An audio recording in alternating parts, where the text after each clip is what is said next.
ത്രിയേക ദൈവത്തിൻ്റെ വലിയ തിരുനാമം മഹത്വപ്പെടുമാറാകട്ടെ.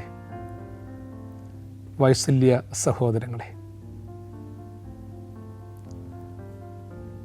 സങ്കീർത്തന പഠന പരമ്പരയാകുന്ന സങ്കീർത്തന മാതിരിയുടെ 82-ാമത്തെ എപ്പിസോഡിലേക്ക് ഏവരെയും സ്വാഗതം ചെയ്യുന്നു. കഴിഞ്ഞ എപ്പിസോഡുകളിലൊക്കെ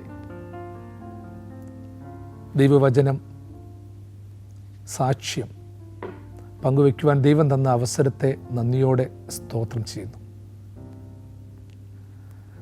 23-ാം സങ്കീർത്തനം കഴിഞ്ഞ 5 എപ്പിസോഡുകളിലായി നമ്മൾ ചിന്തിച്ചുകൊണ്ടിരിക്കുകയാണല്ലോ. യഹോവ എൻ്റെ ഇടയനാകുന്നു, എനിക്കൊന്നിനും മുട്ടുണ്ടാകുകയില്ല. പച്ചയായ പുൽപ്പുറങ്ങളിൽ അവൻ എന്നെ കിടത്തുന്നു, സ്വസ്ഥതയുള്ള വെള്ളത്തിനരികത്തേക്ക് എന്നെ നടത്തുന്നു. എൻ്റെ പ്രാണനെ അവൻ തണുപ്പിക്കുന്നു, തിരുനാമം നിമിത്തം എന്നെ നീതിപാതകളിൽ നടത്തുന്നു. മരണനിഴലിൻ താഴ്വരയിൽ കൂടി നടന്നാലും ഞാനൊരു അനർത്ഥവും ഭയപ്പെടുകയില്ല. നീ എന്നോടുകൂടെ ഇരിക്കുന്നുവല്ലോ, നിൻ്റെ വടിയും കോലും എന്നെ ആശ്വസിപ്പിക്കുന്നു. എൻ്റെ ശത്രുക്കൾ കാണുക, നീ എനിക്ക് വിരുന്നൊരുക്കുന്നു. എൻ്റെ തല എണ്ണ കൊണ്ട് അഭിഷേകം ചെയ്യുന്നു, എൻ്റെ പാനപാത്രവും നിറഞ്ഞു കവിയുന്നു. നന്മയും കരുണയും എൻ്റെ ആയുഷ്കാലമൊക്കെയും എന്നെ പിന്തുടരും. ഞാൻ യഹോവയുടെ ആലയത്തിൽ എന്നേക്കും വസിക്കും.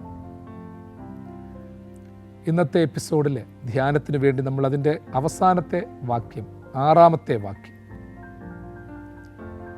നന്മയും കരുണയും എൻ്റെ ആയുഷ്കാലമൊക്കെയും എന്നെ പിന്തുടരും.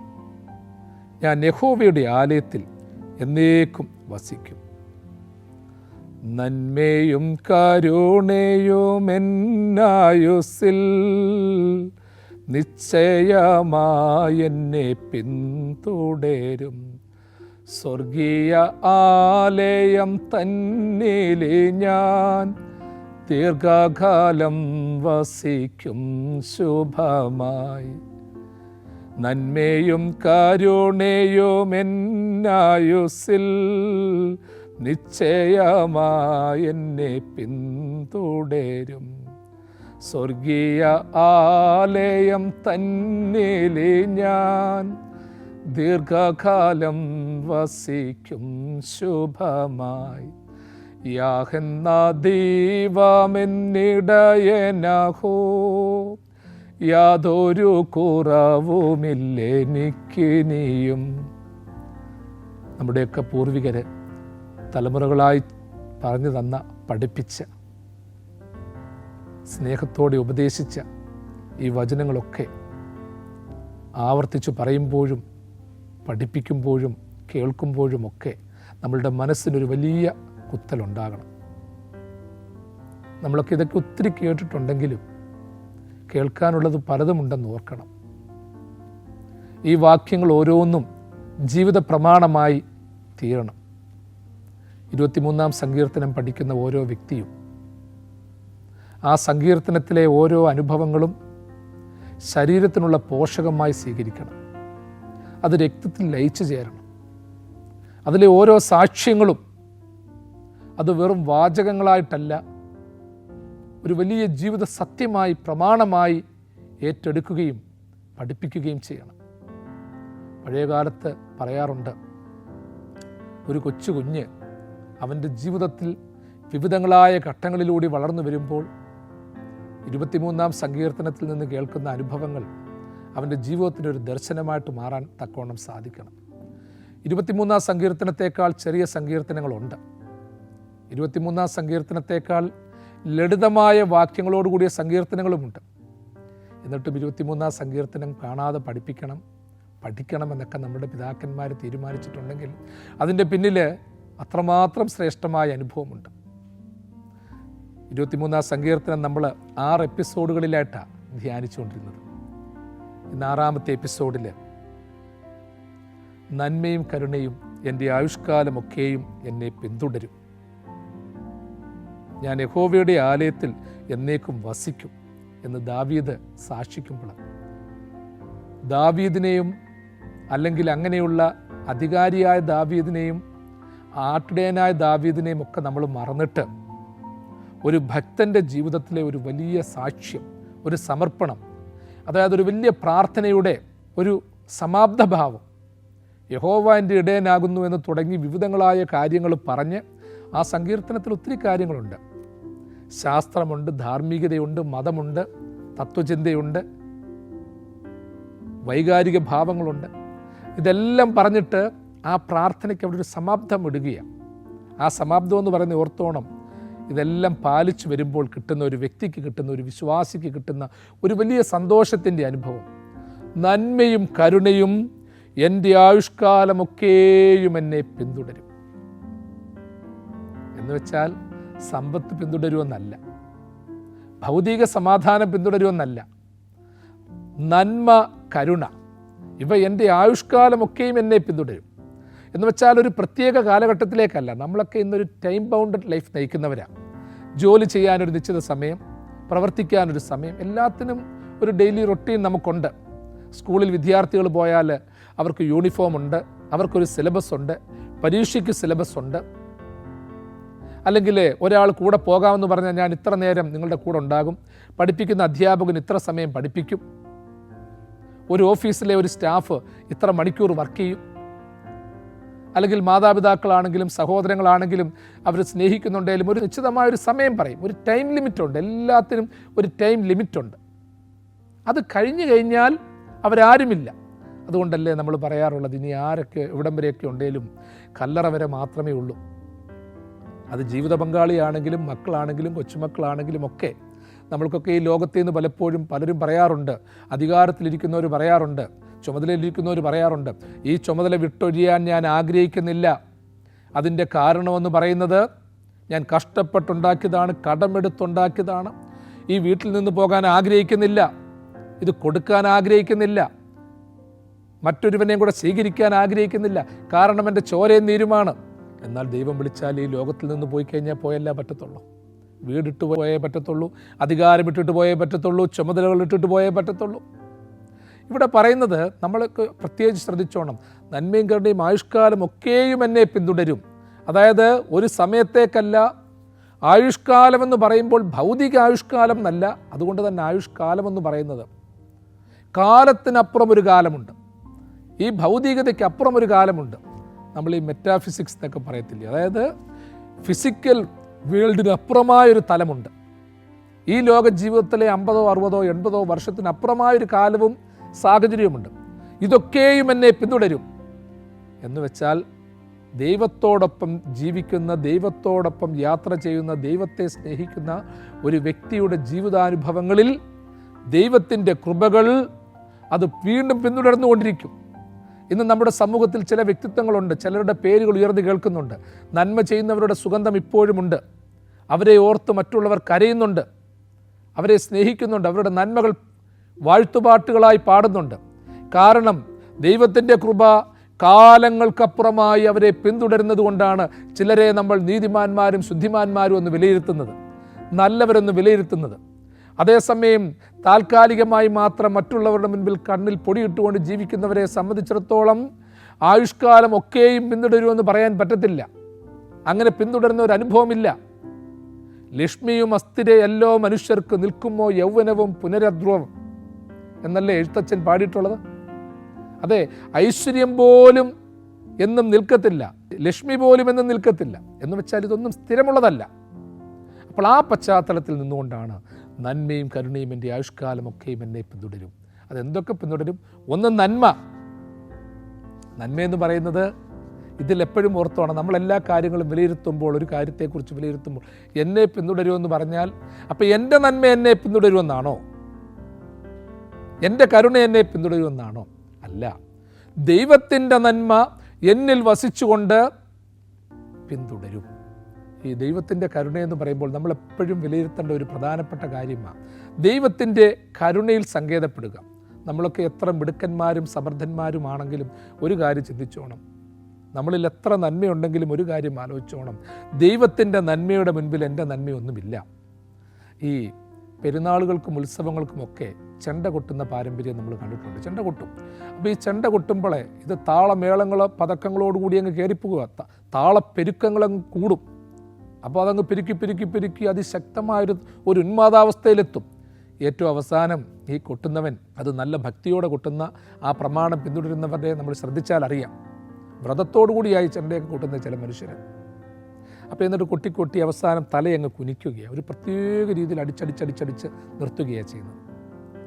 അവർ പോലും അതിന് സംഗീതശാസ്ത്രത്തിൽ പറയുന്ന ഒരു കാര്യം, അതായത് ഈ താളവും രാഗവും സ്വരവും ഒക്കെ ദൈവത്തിൻ്റേതാണ്, സർവേശ്വരന് വേണ്ടിയുള്ളതാണ്. അപ്പോൾ ഇത് എത്രമാത്രം നമ്മൾ കൊട്ടിയാലും എത്ര ഉയർത്തിപ്പോയാലും, അപ്പോൾ ദൈവത്തിൻ്റെ സ്വരങ്ങൾക്ക് മുൻപിൽ, ദൈവത്തിൻ്റെ ശബ്ദങ്ങൾക്ക് മുൻപിൽ, സ്വരരാഗങ്ങൾക്ക് മുൻപിൽ, മേളപതകങ്ങൾക്ക് മുൻപിൽ ഇതൊന്നുമില്ല. സർവേശ്വരാ, നിൻ്റെ മുൻപാകെ ഞാൻ കീഴടങ്ങുന്നേ, ഇതിൽ കൂടുതൽ ഒന്നും ചെയ്യാനില്ല, ഇത്രയുള്ളേ, ഞാൻ എന്നെ തന്നെ ഈശ്വര സമർപ്പിക്കുന്നേ എന്നും പറഞ്ഞാണ് അവർ അത് കൊട്ടി നിർത്തുന്നത്. അതാണ് നമ്മുടെ ഇന്ത്യൻ പാരമ്പര്യത്തിൽ അതിനെക്കുറിച്ച് പഠിപ്പിക്കുന്നത്. ഈ ഉത്സവങ്ങൾക്കും പെരുന്നാളുകൾക്കും ഒക്കെ ചെണ്ട കൊട്ടുമ്പോൾ അത് നമ്മൾ ശ്രദ്ധിച്ചാലറിയാം. അതുപോലെ ദൈവത്തിൻ്റെ നന്മ പിന്തുടരുമെന്ന് പറയുമ്പോൾ ഒരു വലിയൊരു സാക്ഷ്യം അതിൻ്റെ പിന്നിലുണ്ട്. ഈ ദൈവത്തിൻ്റെയും മനുഷ്യൻ്റെയും നന്മയുണ്ട്. Virtues of God and virtues of human beings. അപ്പോൾ ഈ മനുഷ്യൻ്റെ നന്മയെന്നൊക്കെ പറയുന്നുണ്ടല്ലോ, എല്ലാം കറപുരണ്ട തുണി പോലെയാണ്. അത് നന്മയെന്ന് പറയാനില്ല. നമ്മളൊരു നന്മ ചെയ്താൽ ഒരുപക്ഷെ ഓർത്തോണം, ഒരു പ്രതീക്ഷയുമില്ലാതെ എല്ലാം മറന്ന് നന്മ ചെയ്യുന്ന മനുഷ്യരുണ്ട്. അതൊക്കെ ദൈവീകമായ അനുഭവത്തിൽ ഔന്നത്യത്തിലെത്തുമ്പോഴേ പറ്റത്തുള്ളൂ. നിൻ്റെ വലങ്കൈ ചെയ്യുന്ന ഇടങ്കൈ അറിയരുത്, നിൻ്റെ വലങ്കൈ ചെയ്യുന്നത് ഇടങ്കൈ അറിയരുതെന്ന് പറയുമ്പോൾ അത്രമാത്രം ഒരു രഹസ്യാത്മകത നന്മയിൽ വേണം. ആരെയും കാണാൻ വേണ്ടി നീ ധർമ്മം കൊടുക്കരുത്, ആരെയും കാണിക്കാൻ വേണ്ടി നീ നീതിമാനാണെന്ന് നടിക്കരുത്. കാരണം ദൈവത്തിൻ്റെ മുൻപിൽ നമ്മുടെ നന്മയൊന്നുമില്ല. അപ്പോൾ ഈ നന്മയും കരുണയും ആയുഷ്കാലമൊക്കെയും എന്നെ പിന്തുടരുമെന്ന് പറയുമ്പോൾ ഓർത്തോണം, അതൊരു മനുഷ്യൻ്റെ നന്മ എന്നുള്ള കൺസെപ്റ്റ് അല്ല. ആ നന്മയെന്ന് പറയുന്നത് ദൈവത്തിൻ്റെ നന്മയിലേക്ക് നയിക്കുന്ന നന്മകൾ. കാരണം മനുഷ്യരിലൊക്കെ എപ്പോഴും ഒരു കാര്യം ആലോചിച്ചോണം, മനുഷ്യനെ ദൈവം പൊടിയിൽ നിന്നാണ് സൃഷ്ടിച്ചത്. അതുകൊണ്ട് തന്നെ ജന്മപാപം എന്ന് പറയുന്നൊരു കൺസെപ്റ്റ് തന്നെയുണ്ട്. ആദാം പാപം ചെയ്തതുകൊണ്ട് മനുഷ്യൻ, ആ തലമുറകളൊക്കെ, ആദാമിൻ്റെ തലമുറയിലൊക്കെ ജനിച്ചവരിൽ ആ പാപമുണ്ട്. കർത്താവിൻ്റെ ക്രൂശിലെ മരണം അതിനെ മോചിപ്പിക്കുന്നതാണ്. മനുഷ്യൻ, സങ്കീർത്തനക്കാരൻ, മരുതാ ഞാൻ അകൃത്യത്തിൽ ഉരുവായി, പാപത്തിൽ എൻ്റെ അമ്മ എന്നെ ഗർഭം ധരിച്ചു. അപ്പോൾ ജനനത്തിന് വേണ്ടിയുള്ള ആ പ്രോസസ്സ് പാപമാണെന്നോ ആ രീതിയിലോ മാത്രമല്ല അതിനെ വിലയിരുത്തുന്നത്. മനുഷ്യനിലൊക്കെ പാപത്തിൻ്റെ ഒരു സുഗന്ധമുണ്ട്, ഒരു ഗന്ധമുണ്ട്, ഒരു ദുർഗന്ധമുണ്ട്. പക്ഷേ കർത്താവിൻ്റെ തിരുശരീരവും തിരുരക്തവും പാപത്തിൻ്റെ ഗന്ധത്തെ മാറ്റുന്നതാണ്. അതുകൊണ്ടാണ് പ്രത്യേകിച്ച് ക്രൈസ്തവ വിഭാഗങ്ങൾക്കിടയിലെ പരിശുദ്ധ മാമോദീസ, സുറിയാനി ക്രിസ്ത്യാനികൾ അത് വിശുദ്ധ മൂറോൻ അഭിഷേകം പ്രാപിക്കുന്നു. മനുഷ്യൻ ഏതെല്ലായിരുന്നപ്പോൾ മൃഗങ്ങൾക്കൊക്കെ പേരിട്ടവരാ, വന്യമൃഗങ്ങൾ പോലും മനുഷ്യരോടൊപ്പം താമസിച്ചവരാ, ആദാമിനോട് ഹവ്വായോടും ഒപ്പം. പക്ഷേ മനുഷ്യൻ പാപം ചെയ്തു കഴിഞ്ഞപ്പോൾ ആ മനുഷ്യൻ്റെ സുഗന്ധം പോയി, മൃഗങ്ങൾ വന്യമൃഗങ്ങളായി, ദൈവത്തിൻ്റെ സുഗന്ധം നഷ്ടപ്പെട്ടു. അപ്പം അത് വീണ്ടും പ്രാപിക്കുന്നതിൻ്റെ പ്രതീകമാണ് മിശിഹായുടെ പരിമളവാസനയായ വിശുദ്ധ മൂറോൻ ഒരു കുഞ്ഞിൻ്റെ നെറ്റിയിൽ മാമോദീസ സമയത്ത് പുരട്ടുന്നത്. ഇതെന്നെ നിങ്ങളെ പഠിപ്പിക്കുന്ന വലിയ യാഥാർത്ഥ്യങ്ങളാണ്. അപ്പോൾ ഓർത്തോണം, ദൈവത്തിൻ്റെ നന്മ ആയുഷ്കാലമൊക്കെയും പിന്തുടരും. ദൈവത്തിൻ്റെ നന്മയുടെ മുൻപിൽ എൻ്റെ നന്മയൊന്നുമില്ല. അപ്പം നമ്മളൊന്ന് മാത്രമേ ഉള്ളൂ, എൻ്റെ നന്മയോ നിങ്ങളുടെ നന്മയോ എന്ന് പറയുന്ന കൺസെപ്റ്റ് അല്ല, മറിച്ച് ഇതെല്ലാം ദൈവത്തിൻ്റെ നന്മയുമായി കൂട്ടി യോജിപ്പിക്കുകയാണ്. അതായത് ഓർത്തോണം, ചെറിയ അല്പമായി ഒഴുകുന്ന ചെറിയ കൈത്തോടുകൾ, തോടുകൾ, അരുവികൾ, നദികൾ, ആറുകൾ, കായൽ, കടൽ, ഇതെല്ലാം കൂടെ ചേർന്നൊഴുകുന്നത് പോലെ ദൈവത്തിൽ അങ്ങ് ലയിച്ചു ചേർന്ന് പോകുമ്പോൾ അവസാനം വരെയും പിന്തുടരും. ഇന്ന് നന്മ നഷ്ടപ്പെട്ട ഒത്തിരി പേരുണ്ട്, നന്മയിൽ ജീവിക്കാൻ ആഗ്രഹിച്ച പലരുമുണ്ട്. പലരും പറയാറുണ്ട്, ഞാൻ സത്യം മാത്രം ചെയ്യാൻ ആഗ്രഹിച്ചവനാ, നന്മ ചെയ്യാൻ ആഗ്രഹിച്ചവനാ, പക്ഷേ ഈ സമൂഹം എന്നെ ഇങ്ങനെ ആക്കി മാറ്റി. നമ്മളെക്കുറിച്ചൊക്കെ നമ്മളെപ്പോഴും സാക്ഷിക്കേണ്ടത്, നമ്മൾ ഒന്നും കൂടുതൽ പറയണ്ട.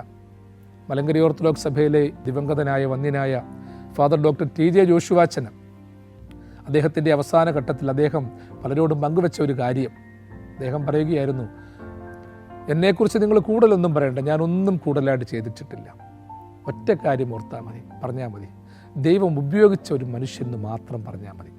വിശുദ്ധനെന്ന് പറയണ്ട, നിർമ്മലനെന്ന് പറയണ്ട, മറ്റൊന്നും പറയണ്ട, ദൈവം ഉപയോഗിച്ച ഒരു മനുഷ്യൻ, അത്രയും മതി. എൻ്റെ പ്രിയപ്പെട്ടവരെ, നമ്മുടെ നന്മ ദൈവിക നന്മയുമായിട്ട് ചേരുമ്പോൾ ഒരിക്കലും നമ്മുടെ നന്മ നഷ്ടപ്പെട്ടു പോകത്തില്ല. എന്തൊക്കെ വന്നാലും, ആരൊക്കെ എതിർത്താലും, എന്തൊക്കെ വീഴ്ചകൾ വന്നാലും അത് നഷ്ടപ്പെടത്തില്ല. കാരണം അത് നമ്മുടെ രക്തത്തിൻ്റെ ഭാഗമാണ്. നമ്മൾ ഓർത്തോണം, നമ്മുടെ ശരീരത്തിലെ രക്തക്കുഴലിലൂടെ രക്തം ഒഴുകുന്നുണ്ട്. ശരീരം മുറിച്ചു മാറ്റിയാലും ആ രക്തം അത് വെളിയിൽ പോയാലും വീണ്ടും അത് സൃഷ്ടിക്കപ്പെടുന്നുണ്ട്. ഇനിയും രക്തം കുറഞ്ഞാൽ രക്തം കുത്തിവെക്കുന്നുണ്ട്. പക്ഷേ ആ കുത്തിവെക്കുന്ന രക്തം കൂടെയും നമ്മുടെ ശരീരത്തിൻ്റെ ഭാഗമായി മാറുകയാണ്. ആ തന്ന ആളുടെ പ്രത്യേക ഗുണങ്ങളോ വിശേഷങ്ങളോ ജാതിയോ മതമോ വിശ്വാസമോ ഒന്നും നമ്മളെ സ്വാധീനിക്കുന്നില്ല. ഞാനോ നിങ്ങളോ ആരുടെയെങ്കിലും ശരീരത്തിൽ നിന്ന് രക്തം സ്വീകരിച്ചു കഴിഞ്ഞാലും നമ്മൾ നമ്മളായി തന്നെ ഇരിക്കത്തുള്ളൂ. അത് നമ്മുടെ ശരീരത്തിൽ ചേർന്ന് നമ്മുടെ ശരീരത്തിൻ്റെ ഭാഗമായി മാറി അത് വളർച്ചയെ ഉദ്ദീപിപ്പിക്കുകയാണ്, ശക്തീകരിക്കുകയാണ്. ആ അനുഭവമാണ് എൻ്റെയും നിങ്ങളുടെയും ഒക്കെ ജീവിതത്തിൽ എന്നും നിലനിർത്തേണ്ടത് എന്ന് നമ്മൾ ഉറച്ചു വിശ്വസിക്കണം. വീണ്ടും ഓർത്തോണം, ദൈവത്തിൻ്റെ നന്മ ആയുഷ്കാലമൊക്കെയും പിന്തുടരും. അത് തൽക്കാലത്തേക്ക് ഇട്ടിട്ട് പോകാനുള്ളതല്ല, കുറേ നാളത്തേക്ക് വേണ്ടിയുള്ളതല്ല, സ്ഥിരമായിട്ടുള്ളതാണ്. ചിലരൊക്കെ പറയാറുണ്ട്, ചില നന്മകളൊക്കെ ചെയ്തുകൊണ്ടിരിക്കുന്ന ചില മനുഷ്യരുണ്ട്, പിന്നെ അതങ്ങ് ഉപേക്ഷിക്കും. ചിലരൊക്കെ മറ്റുള്ളവനെ സഹായിക്കും, സ്നേഹിക്കും, കരുതും. കുറേ കാലങ്ങളൊക്കെ വരുമ്പോഴത്തേക്ക് ഒരു ബിസിനസ്സിൽ പരാജയം വരുന്നു, അല്ലെങ്കിൽ നഷ്ടങ്ങൾ വരുന്നു, ഉടനെ ആ സഹായങ്ങളൊക്കെ അങ്ങ് നിർത്തുകയാണ്. പ്രിയപ്പെട്ട സഹോദര സഹോദരി, നിൻ്റെ നന്മ ദൈവത്തിൻ്റെ നന്മയാണെങ്കിൽ ഒരിക്കൽ പോലും നിർത്താൻ പാടില്ല. അതിങ്ങനെ തുടർന്നുകൊണ്ടിരിക്കണം, അതൊരു പ്രവാഹം പോലെ ഒഴുകിക്കൊണ്ടിരിക്കണം. ദൈവത്തിൻ്റെ നന്മ, ദൈവത്തിൻ്റെ നന്മയുടെ മുൻപിൽ എൻ്റെ നന്മയൊന്നുമില്ല. ആരും അറിയാത്ത ശ്രേഷ്ഠ ഭോജനം ഞാൻ ഭുജിച്ചു നിത്യം ജീവിച്ചിടുന്നു. എൻ്റെ രക്ഷകൻ്റെ ഇഷ്ടമെല്ലാം ചെയ്തു വേല തികയ്ക്കുന്നതെൻ്റെ ആഹാരം. എൻ്റെ രക്ഷകൻ്റെ ഇഷ്ടമെല്ലാം ചെയ്തു വേല തികയ്ക്കുന്നതെൻ്റെ ആഹാരം. ദൈവത്തിൻ്റെ കരുണ അവസാനത്തോളം എന്നെ പിന്തുടരും. ദൈവത്തിൻ്റെ നന്മയെക്കുറിച്ച് പറഞ്ഞു, ദൈവത്തിൻ്റെ കരുണ, ഈ ഡിവൈൻ മേഴ്സി എന്ന് പറയുന്നുണ്ടല്ലോ. വെറും ഒരു മേഴ്സി എന്നുള്ളൊരു കൊച്ചു വാക്ക് കരുണയെ കൊണ്ട് നമുക്ക് വിശദീകരിക്കാൻ പറ്റത്തില്ല. ദൈവത്തിൻ്റെ കരുണ, അബ്ബാ പിതാവേ എന്ന് വിളിക്കുന്ന പുത്രത്വത്തിൻ്റെ ആത്മാവിനെ നമുക്ക് തന്ന ദൈവത്തിൻ്റെ കരുണ, അതിന് അവസാനമില്ല പ്രിയമുള്ളവരെ. അല്ലെ, നമ്മൾ തന്നെ ഒന്ന് ആലോചിച്ചു, നമ്മൾ എത്ര പാപമാണ് ചെയ്തു കൂട്ടിയിട്ടുള്ളത്. എത്ര പാപം ചെയ്താലും പിന്നെ നമ്മളങ്ങ് ചെല്ലുകയാണ്. നാണമില്ല, മടിയില്ല, നമ്മൾ പറയത്തില്ല ഉളുപ്പില്ല, ഇതൊന്നുമില്ലാതെ പിന്നെയും ചെല്ലുകയാണ്. പിന്നെ ഓടിച്ചെന്ന് വിളിക്കുക, എൻ്റെ അപ്പാ, എൻ്റെ അപ്പച്ച, എൻ്റെ പിതാവേ. നമ്മൾ ഇത് പിന്തുടരുന്ന എന്താണെന്നറിയാമോ? ആ ദൈവത്തിൻ്റെ കരുണ ആയുഷ്കാലമൊക്കെയും നമ്മളെ പിന്തുടരുകയാണ്. ദൈവത്തിൻ്റെ കരുണ നമ്മളെ പിന്തുടരുമ്പോൾ ഒരു കാര്യം ആലോചിച്ചോണം, നമ്മൾക്ക് ചുറ്റും ഒരു വലിയ കോട്ടയാണ്. ദൈവത്തിൻ്റെ നന്മയും ദൈവത്തിൻ്റെ കരുണയും ഇതൊരു വലിയ കോട്ട പോലെ നമ്മൾക്ക് ചുറ്റുമുണ്ട്. നമ്മളിങ്ങനെ പിന്തുടർന്നുകൊണ്ടിരിക്കുകയാണ്. ദൈവത്തിൻ്റെ കരുണ നമ്മളെ പിന്തുടരുമ്പോൾ ഒരു കാര്യം ആലോചിച്ചോണം, ഈ പശ്ചാത്താപത്തിൻ്റെ കണ്ണുനീര് നമുക്ക് വരുന്നത് ആ ദൈവത്തിൻ്റെ കരുണയിലൂടെയാണ്. ചില മനുഷ്യരെക്കുറിച്ച് നമ്മൾ പറയത്തില്ലയോ, ജീവിക്കാൻ അറിയത്തില്ല, പക്ഷേ നമ്മൾ അവരെക്കുറിച്ച് പറയും ദൈവം കരുണ കാണിക്കുന്ന ഒരു മനുഷ്യന്. നമുക്ക് തന്നെ അറിയാം, ചില മനുഷ്യരുണ്ട്, അവരൊത്തിരി പഠിച്ചിട്ടില്ല, മിടുക്കന്മാരല്ല, ലോകത്തിൻ്റെ കളികളൊന്നുമില്ല, പക്ഷേ ദൈവം അവനോട് കരുണ കാണിച്ചു. ദൈവം അവനോട് കരുണ കാണിച്ചു എന്ന് പറഞ്ഞ് പലരും സന്തോഷിച്ചു എന്നുള്ള തിരുവചന വാക്യം പോലെ എൻ്റെ ദൈവം എന്നോട് കരുണ കാണിച്ചു, ദൈവം നിങ്ങളോട് കരുണ കാണിച്ചു എന്ന് പറഞ്ഞ് പരസ്പരം സന്തോഷിക്കുവാനിടയാകണം. ആർക്കെങ്കിലും എന്തെങ്കിലുമൊക്കെ നന്മകൾ കിട്ടുമ്പോൾ, ഉയർച്ചകൾ കിട്ടുമ്പോൾ, സമ്പത്ത് കിട്ടുമ്പോൾ, ആരോഗ്യം കിട്ടുമ്പോൾ ദൈവമേ നീ ഇത് കൊടുത്തോ എന്നല്ല ചോദിക്കേണ്ടത്. ഇവൻ എന്ത് അർഹതയെന്നല്ല, യോഗ്യതയെന്നല്ല, ദൈവം അവളോട് കരുണ കാണിച്ചു, അതല്ലാതെ ഒന്നുമില്ല. ഒരാൾക്ക് ഒരു സ്ത്രീക്കൊരു കുഞ്ഞിനെ കൊടുക്കുമ്പോൾ, ഒരാൾക്ക് ഒരു ജീവിത പങ്കാളിയെ കൊടുക്കുമ്പോൾ, ഒരു ഭവനം കൊടുക്കുമ്പോൾ ദൈവം കരുണ കാണിച്ചു എന്നാണ് പറയുന്നത്. അതിശയമെന്നൊന്നും ഞാൻ പറയാറില്ല. പല പരിചിതരായിട്ടുള്ളവരുണ്ട്, 15-20 വർഷമൊക്കെ കഴിഞ്ഞ് കുഞ്ഞുങ്ങളെ കിട്ടുന്നവരുണ്ട്. നമുക്ക് ഒറ്റ വാക്കേ പറയാനുള്ളൂ, കൂടുതലൊന്നും പറയാനില്ല. ദൈവം അവരോട് കരുണ കാണിച്ചു. ചികിത്സാവിധികളുടെ വിജയമോ അല്ലെങ്കിൽ അവരുടെ ആരോഗ്യമോ അവരുടെ മനക്കരുത്തോ അതൊക്കെ അതിൻ്റെ ഒരു ഭാഗമാണ്. അതൊക്കെ ഒരു ഭാഗത്ത് മാത്രമേ പറയാനുള്ളൂ. കാരണം അതിനേക്കാൾ ആരോഗ്യവും ബലവും ഒക്കെ ഉള്ളവർ പിള്ളേരില്ലാതെ ജീവിക്കുക, സമയത്ത് കല്യാണം കഴിക്കാതെ ജീവിക്കുക. അതുകൊണ്ട് നമ്മൾ ആരെ കാണുമ്പോൾ, ഒരു കുഞ്ഞിനെ കാണുമ്പോൾ, ഒരാൾക്കൊരു ജീവിത പങ്കാളിയെ കിട്ടിയെന്ന് കാണുമ്പോൾ, ഒരു സന്തോഷം കിട്ടുന്നുവെന്ന് കാണുമ്പോൾ നമ്മൾ കൂടുതലൊന്നും പറയണ്ട. ഇത്ര ദിവസം ഉപവസിച്ചത് കൊണ്ടോ പ്രാർത്ഥിച്ചത് കൊണ്ടോ ഒന്നും പറയണ്ട. മറ്റുള്ളവരുടെ മുൻപാകെ പറയണം. നമ്മൾ പറയേണ്ടതും സാക്ഷിക്കേണ്ടതും അതാ എൻ്റെ പ്രിയപ്പെട്ടവരെ. ദൈവം അവനോട് കരുണ കാണിച്ചു. പ്രിയപ്പെട്ടവരെ, നിൻ്റെ കുഞ്ഞിന് വലിയ വിദ്യാഭ്യാസം ഇല്ലാഞ്ഞിട്ടും നല്ല ജോലി കിട്ടുമ്പോൾ പ്രതീക്ഷിച്ചതിൽ കൂടുതൽ ശമ്പളം കിട്ടുമ്പോൾ, അല്ലെങ്കിൽ അവർ നല്ല തലത്തിൽ വാഹനത്തിൽ യാത്ര ചെയ്യുമ്പോൾ, ആരോഗ്യത്തോടെ പോകുമ്പോൾ മനസ്സിൽ ഒരു കാര്യം ആലോചിച്ചാൽ മതി: ദൈവം എൻ്റെ കുഞ്ഞിനോട് കരുണ കാണിച്ചു. അല്ലാതെ ഞാൻ ഇത്ര നിക്ഷേപം ഇട്ടതുകൊണ്ട്, ഞാൻ ഇന്നടത്ത് വിട്ട് പഠിപ്പിച്ചത് കൊണ്ട് അവൻ മഹാനായെന്ന് പറയരുത്. വലിയ വിദ്യാഭ്യാസ സ്ഥാപനങ്ങളിൽ മെറിറ്റോടെ അഡ്മിഷൻ കിട്ടിയ വിദ്യാർത്ഥികൾ കോഴ്സ് പൂർത്തിയാക്കാതെ പോകുന്നുണ്ട്, അപകടങ്ങളിൽപ്പെട്ട് മരിച്ചു പോയിട്ടുണ്ട്. നിങ്ങളുടെ കുഞ്ഞുങ്ങളെക്കാൾ സമർത്ഥരും നല്ലവരുമായവർ ഈ ലോകത്തിൽ നിന്ന് വേർപെട്ടു പോയിട്ടുണ്ട്. മദ്യത്തിനും മയക്കുമരുന്നിനും അടിപ്പെട്ടു പോയിട്ടുണ്ട്, എങ്ങനെയൊക്കെയോ. അതുകൊണ്ട് തന്നെ ആരെ കണ്ടാലും, ആരുടെ നന്മ കണ്ടാലും കൂടുതലൊന്നും പറയണ്ട. ഇന്നത്തെ പ്രശ്നം അതാണ്, ആത്മീയതയിൽ വന്നുപോയ അപജയമത. ഇതൊക്കെ വേറൊരു രീതിയിൽ അങ്ങ് സാക്ഷിക്കുകയാണ്. മോശ പണ്ട് പാറയിലടിച്ച് വെള്ളം പുറപ്പെടുവിച്ചപ്പോൾ ഞാനിതാ നിങ്ങൾക്ക് വെള്ളം തരുന്നു എന്ന് പറഞ്ഞതുപോലെ പലരും പറഞ്ഞുകൊണ്ടിരിക്കുകയാണ്. ദൈവം കരുണ കാണിച്ചു. പ്രിയപ്പെട്ട ദൈവജനമേ, സഹോദര, നിൻ്റെ പ്രാർത്ഥന കൊണ്ട് ചിലപ്പോൾ ദൈവം അത്ഭുതങ്ങളും കരുണകളും ഒക്കെ കാണിക്കുന്നുണ്ടാകും, അതിശയങ്ങൾ കാണിക്കുന്നുണ്ടാകും. നീ അതിൽ അഹങ്കരിക്കരുത്. ഒറ്റ കാര്യം മാത്രം നീ പറഞ്ഞാൽ മതി: എൻ്റെ ദൈവത്തിൻ്റെ കരുണയാൽ ഇതൊക്കെ നടന്നു. നിന്നതല്ല ഞാൻ, ദൈവം എന്നെ നിർത്തിയതാൽ എന്നുള്ള ഒരു വലിയ സാക്ഷ്യം എപ്പോഴും ഉണ്ടാകണം. വീണ്ടും ആ സങ്കീർത്തനം തുടർന്ന് പറയുകയാണ്, അവസാന വാചകം: ഞാൻ യഹോവയുടെ ആലയത്തിൽ എന്നേക്കും വസിക്കും. യഹോവയുടെ ആലയത്തിൽ ഞാൻ എന്നേക്കും വസിക്കും. യഹൂദ പശ്ചാത്തലത്തിൽ തീർത്ഥയാത്രകൾക്ക് വലിയ പ്രസക്തി ഉണ്ടായിരുന്നു. യഹൂദന്മാരെ സംബന്ധിച്ചിടത്തോളം പ്രധാനപ്പെട്ട ആരാധനാ കേന്ദ്രം യെരൂശലേം ദേവാലയമായിരുന്നു.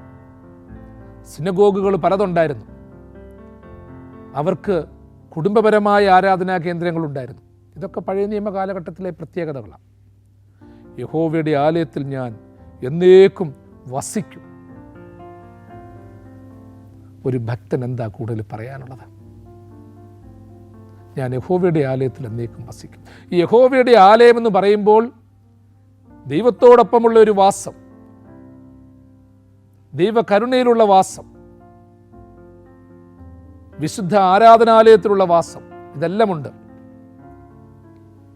84 സങ്കീർത്തനത്തിൽ പറയുന്നതല്ലേ: കുരികിൽ തനിക്കൊരു വീടും മീവൽ പറവതൻ കുഞ്ഞുങ്ങൾക്കായി നല്ലൊരു കൂടും കണ്ടെത്തിയല്ലോ.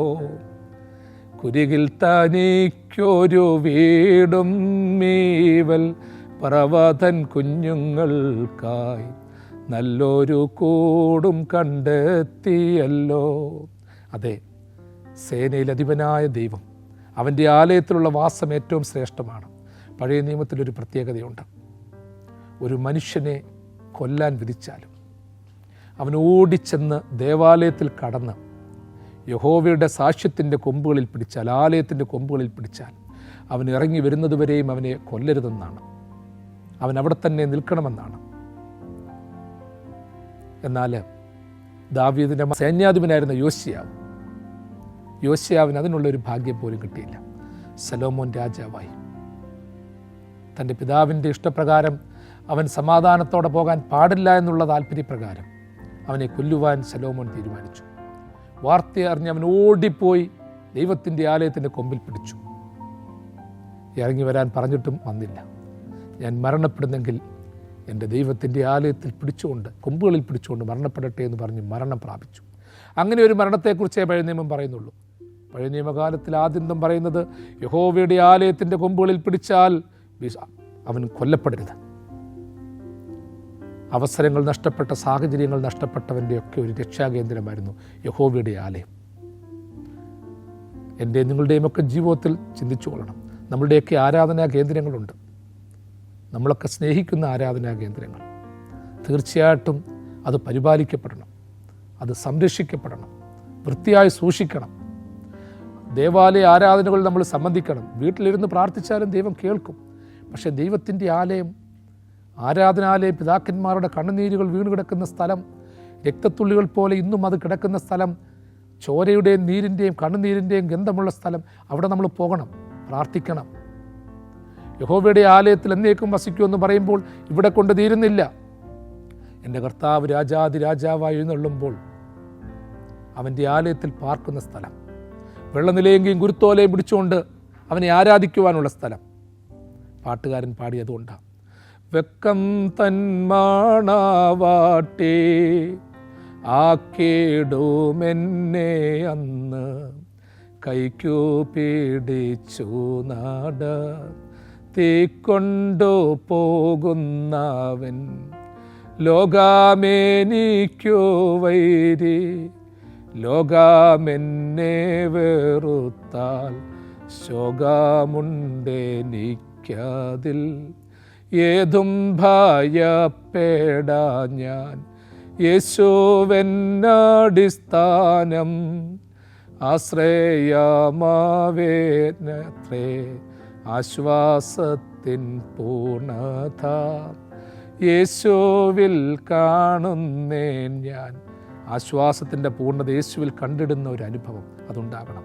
ദൈവത്തിൻ്റെ ആലയത്തിൽ എന്നേക്കും വസിക്കുമെന്ന് വെച്ചാൽ സ്വർഗീയ ദൂതന്മാരുമായി അവൻ വസിക്കുന്ന സ്ഥലത്ത് ആ പ്രത്യാശയുടെ അനുഭവത്തിലേക്ക് പ്രവേശിക്കുവാനുള്ള ഒരു വലിയ മനോവാഞ്ച, അവനോടൊപ്പം തന്നെ വസിക്കണം. ദൈവമേ, ഞാൻ ജീവിച്ചാലും മരിച്ചാലും നിന്നോടൊപ്പം വസിക്കണം. ഞാൻ ഈ അടുത്തിടയ്ക്ക് വനാന്തർഭാഗത്തൊരു കുന്നിൻ്റെ മുകളിൽ താമസിക്കുന്ന 3 ദൈവഭക്തരായ മനുഷ്യരെ കണ്ടു. സന്യസ്തരെ കണ്ടു. ലോകവുമായി ബന്ധമൊന്നുമില്ലാതെ ജീവിക്കുന്നവരാണ്. അവരുടെ ഒരു അനുഭവം എന്നോട് പങ്കുവയ്ക്കുകയാണ്. അവരുടെ ആഗ്രഹം 33-ാമത്തെ വയസ്സിൽ കർത്താവ് മരണപ്പെട്ടതുപോലെ ആ പ്രായത്തിൽ തന്നെ മരിക്കണം, യേശുവിനോടൊപ്പം ആകണം. അവരൊത്തിരി ആഗ്രഹിച്ചു. പക്ഷേ അവർ മരണപ്പെട്ടില്ല. ഇപ്പോൾ അതിലെ മൂത്ത ബ്രദർ 58 വയസ്സ് കഴിഞ്ഞു. 58, 56, 52 3 ബ്രദേഴ്സാണുള്ളത്. മുറിഞ്ഞപുഴയ്ക്കടുത്തുള്ള പ്രദേശത്താണ്. ഇടുക്കി ജില്ലയിൽ മുറിഞ്ഞപുഴയ്ക്കടുത്തുള്ള സ്ഥലത്താണ്. ഒരു വലിയ കുന്നിൻ്റെ മുകളിൽ ഒരു കാടിൻ്റെ നടുവിൽ അവർ താമസിക്കുകയാണ്, പാറക്കെട്ടിൻ്റെ ഇടയിൽ താമസിക്കുകയാണ്. അവർ പറഞ്ഞൊരു കാര്യമുണ്ട്, ഞങ്ങൾ മരിക്കുമ്പോൾ പാടാൻ വേണ്ടി ഒരു പാട്ട് വരെ ഞങ്ങൾ എഴുതി വെച്ചിരുന്നു. ആ പാട്ടിൽ കൂടുതലൊന്നുമില്ല. അതിൻ്റെ അർത്ഥം ഇങ്ങനെയാണ്: കർത്താവെ, നിന്നോട് ചേരുവാൻ ഒത്തിരി ആഗ്രഹമുണ്ട്. പക്ഷേ അവിടെ വരുമ്പോൾ മാലാഖമാരൊക്കെ നിന്നെ സ്തുതിക്കുമ്പോൾ അവരോട് ചേർന്ന് വാഴ്ത്തി സ്തുതിക്കണമെന്നൊക്കെ താല്പര്യമുണ്ട്. പക്ഷേ അവരുടെ പാട്ടുകളൊന്നും ഞങ്ങൾക്ക് അറിഞ്ഞുകൂടാ. എങ്കിലും പരിശുദ്ധ അമ്മയുടെ സാന്നിധ്യത്തിൽ, ദൂതന്മാരുടെ സാന്നിധ്യത്തിൽ, അങ്ങയുടെ മടിത്തട്ടിൽ പാദാന്തികത്തിൽ ഇരുന്നുകൊണ്ട് അങ്ങേ ആരാധിക്കണം. ആ ഒരു വലിയ ആഗ്രഹം. അതെ, ഈ ലോകത്തിൽ പ്രിയമുള്ളവരെ ജീവിച്ച് നന്മകൾ ചെയ്ത് മാലാഖമാരുടെ പാട്ട് പഠിക്കണം, സാക്ഷ്യം പഠിക്കണം, അവരുടെ അനുഭവങ്ങൾ ഉൾക്കൊള്ളണം. തീർച്ചയായിട്ടും യഹോവയുടെ ആലയത്തിൽ ദീർഘകാലം വസിക്കും.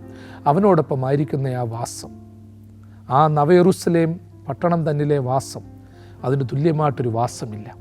ഈ ലോകത്തിൽ നമ്മൾ എവിടെ വസിച്ചാലും എന്തൊക്കെ ഉണ്ടാക്കിയാലും എൻ്റെ കർത്താവിൻ്റെ ആലയത്തിലുള്ള വാസം അത് കൊതിയോടെ ഓർക്കണം. എൻ്റെ കർത്താവിനെ ഒന്ന് കാണണം.